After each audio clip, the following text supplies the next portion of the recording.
Pourquoi on utilise le calcium au moment de la transfusion? Oui, parce que le calcium, il a des récepteurs, c'est comme un inotrope positif. Donc, il va renforcer l'inotropisme du cœur. Il va renforcer l'inotropisme et donc ça va agir comme un inotrope. Mais en même temps, quand les flacons, dans les transfusions, quand ils sont chélatés, je veux dire, il y a un produit qui va pour préserver. J'ai oublié le terme. Il y a le chélateur de calcium dans la transfusion.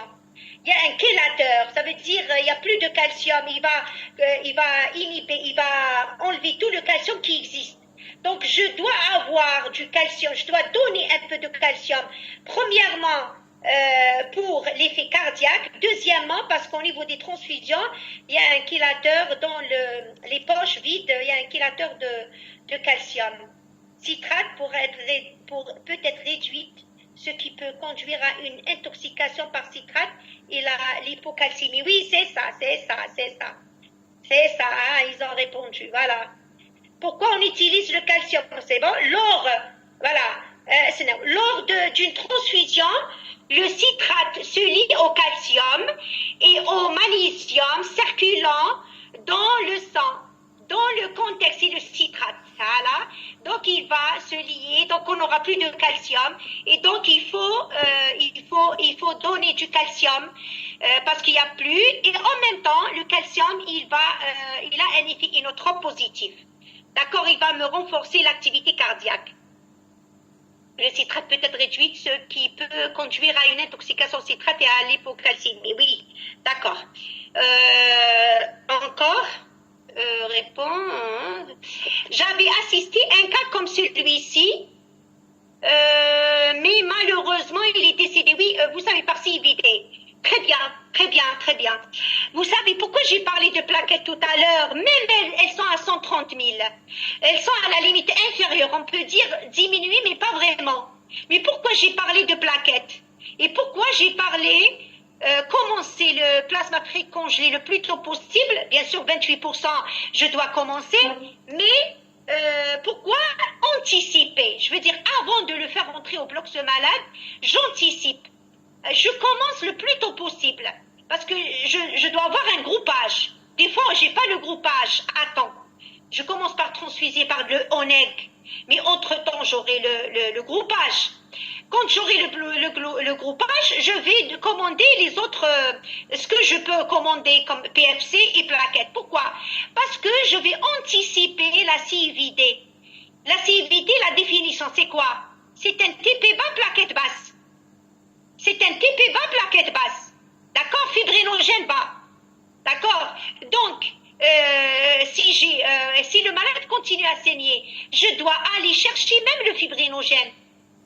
D'accord? Je dois même supplémenter en fibrinogène.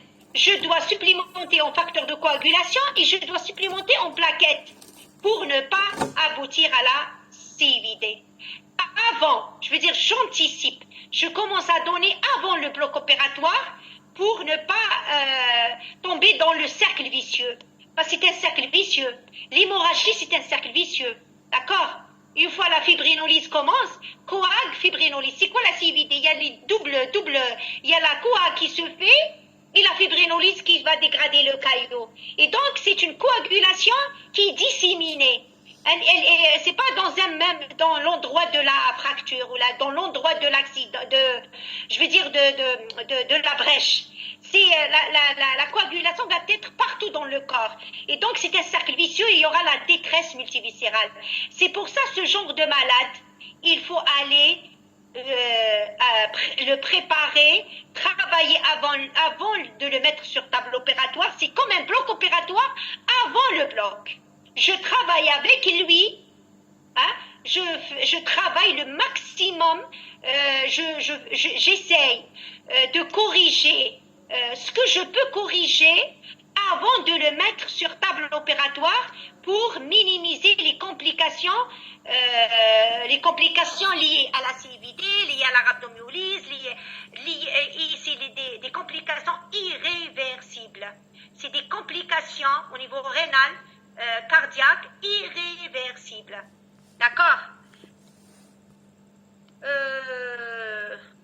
thromboprophylaxie pour 9 ans. Toujours enfant, vous voulez l'enfant là. Thromboprophylaxie pour polytraumatisme de l'enfant. L'enfant, vous savez, l'enfant, on n'a pas vraiment la main facile pour donner les thromboprophylaxies. Hein? Vous voulez dire en post-opératoire. Un enfant, sauf s'il reste alité pendant longtemps, un enfant au début, on ne donne pas l'antiprophylaxie pour l'enfant. Hein?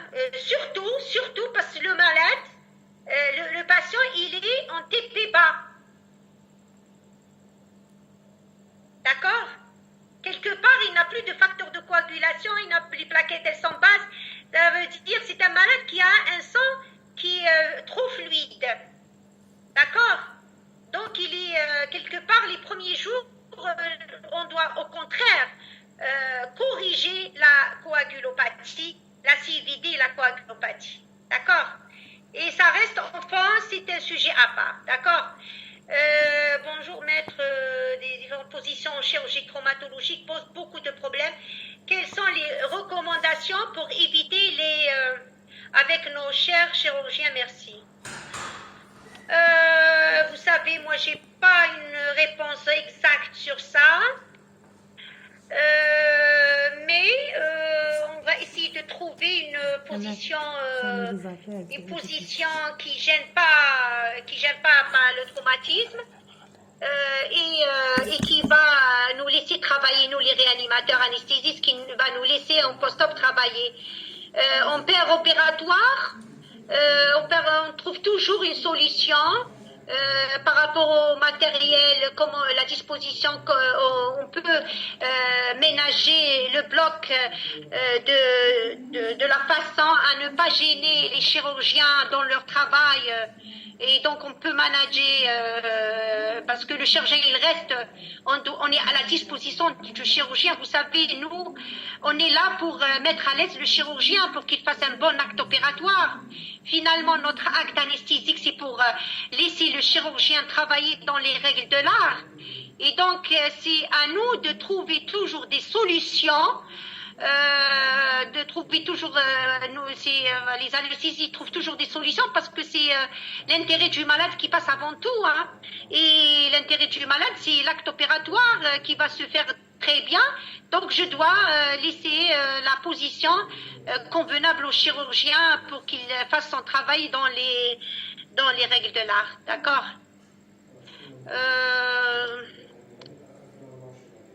Sujet très... je passe là. Je parle en urgence. J'arrive pas où je suis. Mettre différentes positions. Là, c'est bon. Un sujet très intéressant. Très intéressant. Vous savez, la stratégie thérapeutique, on peut prendre 3 heures de temps. Hein, parce que j'ai commencé par le rappel. Vous savez pourquoi j'ai commencé par le rappel? Parce que je ne peux pas aller directement parler de noradrénaline sans parler de paroréflexe. Mais le vif du sujet, le plus important du sujet, c'est la conduite à tenir. On sait comment poser un diagnostic de bas débit cardiaque. C'est une tension imprenable, une tension limite. D'accord? Une tension limite. Je sais poser le diagnostic, mais le problème, c'est la prise en charge. Hein. La prise en charge et les recommandations, depuis 2000, on peut dire, ça a commencé, les recommandations françaises et européennes, 2004, pour la PPC 2004.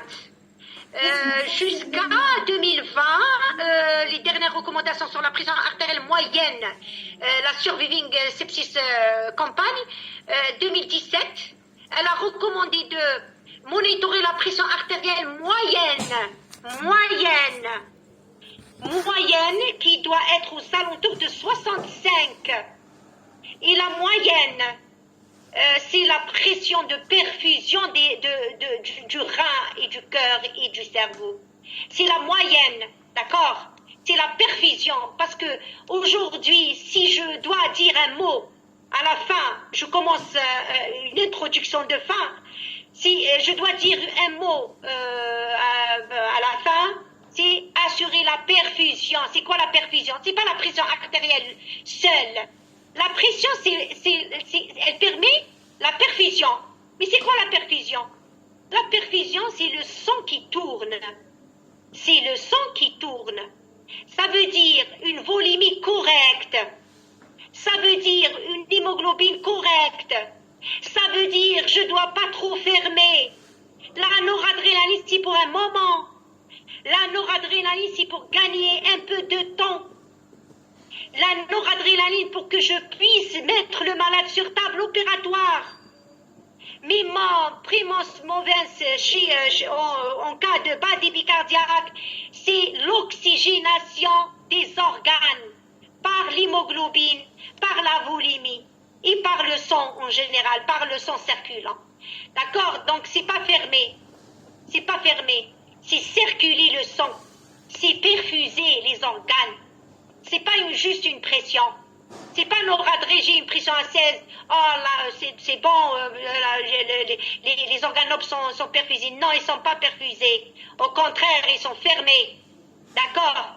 Donc si j'ai un mot à dire, noradré, d'accord, pour mettre le malade sur table opératoire, pour le garder vivant, pour gagner le temps pour que le sang arrive, parce que le CTS, c'est pas toujours facile d'avoir le sang sur place.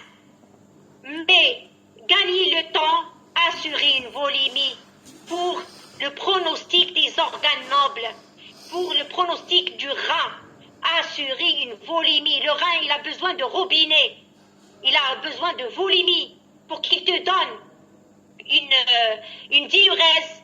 Il faut une volémie adéquate, il doit être bien perfusé avec un bon volume.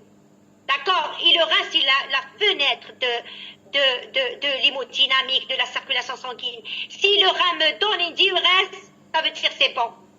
Si le rein, si je transfuse et au bout d'un moment, j'ai une diurèse, au début, il était oligurique, puis j'ai une diurèse, ça veut dire j'ai réglé pratiquement le problème. Je suis en train de le régler. Je veux dire, je suis stable. D'accord? Voilà, sujet intéressant, oui, très intéressant, très intéressant. C'est pour ça que je ne voulais pas combiner avec le respiratoire et je ne voulais pas combiner avec l'enfant. D'accord?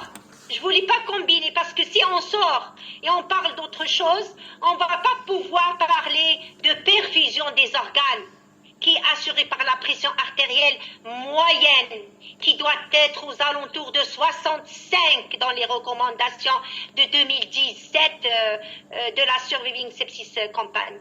D'accord? Et donc, voilà, en urgence, merci beaucoup, oui. Parle un peu de la gynéco-obstétrique, il y a beaucoup de complications, de problèmes. Oui, si vous voulez un thème, hein, gynéco, c'est encore un autre thème. Un autre thème. Il faudrait peut-être écrire des thèmes. Hein? Vous avez des propositions, il faut les écrire. Oui, oui, bien sûr, bien sûr. À moi, il faut classe. Là, je suis en train de parler parce que tout à l'heure, ils ont fait la remarque sur les rappels. Oui, Vous savez, tout ce qui... Même les médecins, le même cas. Quand on passe à la physiopathe ou à l'anatomie, on a une latence et les gens sont un peu pressés de rentrer dans le sujet.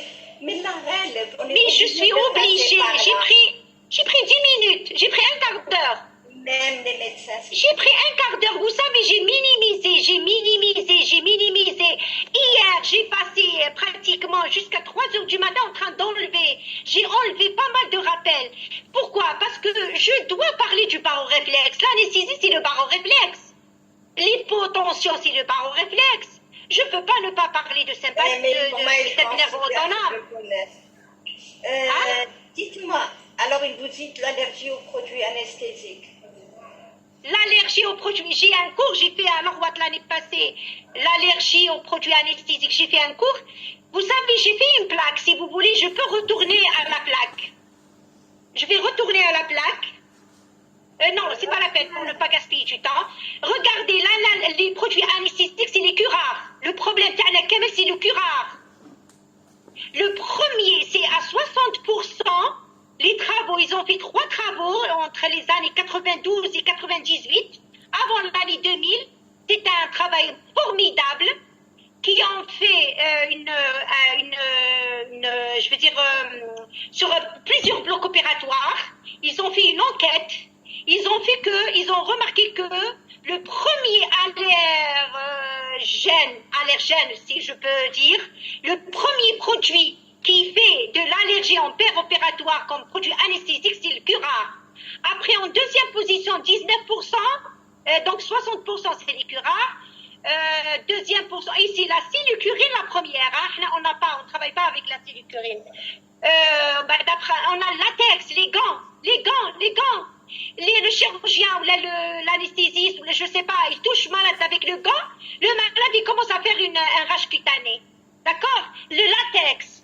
Et en troisième position, les antibiotiques. Justement, là, je vais dire un mot. Les antibiotiques, ne donnez jamais les antibiotiques avec l'induction. Soit vous le donnez bien avant l'induction, soit vous le donnez après l'induction. Pourquoi? Pour qu'on ne sait jamais le malade il est allergique à l'antibiotique, je ne vais pas prendre le bas débit cardiaque comme réaction, comme effet hémodynamique de l'anesthésie. D'accord? Donc pour faire la part des choses, je dois donner les antibiotiques avant, 5 minutes, 6 minutes, 7 minutes avant, ou le donner après l'induction. Une fois je reprends les tensions, une fois le malade est stable, je donne mon antibiotique. D'accord? De toute façon, on a assez de temps entre notre induction et l'incision. On a assez de temps. En mettant les champs opératoires, donc ça prend des fois 10 minutes, des fois un quart d'heure. Donc on a assez de temps de donner les antibiotiques après l'induction. D'accord? Et avant l'incision, parce que les recommandations, c'est avant l'incision. Et donc, on a assez de temps. Mais il faut éviter de le donner avec l'induction, parce que j'ai vu, je veux dire, ça fait même pas une semaine, 10 jours, j'ai fait la remarque, je veux dire, l'antibiotique, la personne qui était avec moi, il allait donner, je lui ai dit, attends, j'en prends une tension, j'ai un tube malade, on prend une tension, si c'est bon, tout va bien, hémodynamique correcte, je lui donne l'antibiotique. De toute façon, on a assez de temps avant l'incision, d'accord? On a assez de temps. Donc, pour les produits qui font en père anesthésique, après, ça vient les hypnotiques et les morphiniques. Après les antibiotiques. Donc, on a le curare, on a le latex, on a les antibiotiques, on a après les hypnotiques, on a les morphiniques. Les morphiniques en dernier. En général, on n'a pas d'allergie aux morphiniques, d'accord? On n'a pas d'allergie décrite. Voilà.